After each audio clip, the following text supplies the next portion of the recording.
In Heavenly Places, a devotional by Ellen G. White. The Christians All in All, February 28th. But Christ is all and in all.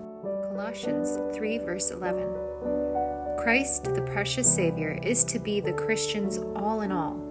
Every holy thought, every pure desire, every godlike purpose is from Him who is the light, the truth, and the way. Christ is to live in His representatives by the Spirit of truth. Paul says, I am crucified with Christ. Nevertheless, I live, yet not I, but Christ liveth in me. And the life which I now live in the flesh, I live by the faith of the Son of God, who loved me and gave Himself for me. Galatians 2 verse 20. Under the mighty impulse of His love, He took our place in the universe and invited the ruler of all things to treat Him as a representative of the human family. He identified Himself with our interests, bared His breast for the stroke of death, took man's guilt and its penalty, and offered in man's behalf a complete sacrifice to God. By virtue of this atonement, He has power to offer to man perfect righteousness and full salvation.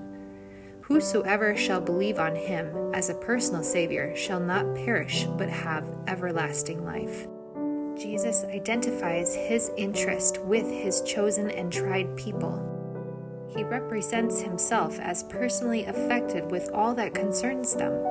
After presenting His relation to His people in various lights, He finally declares that in the great day He will judge of every action as if it had been done unto Himself. His sympathy with His people is without a parallel. He will not simply remain a spectator, indifferent to what His people may suffer, but identifies Himself with their interests and sorrows.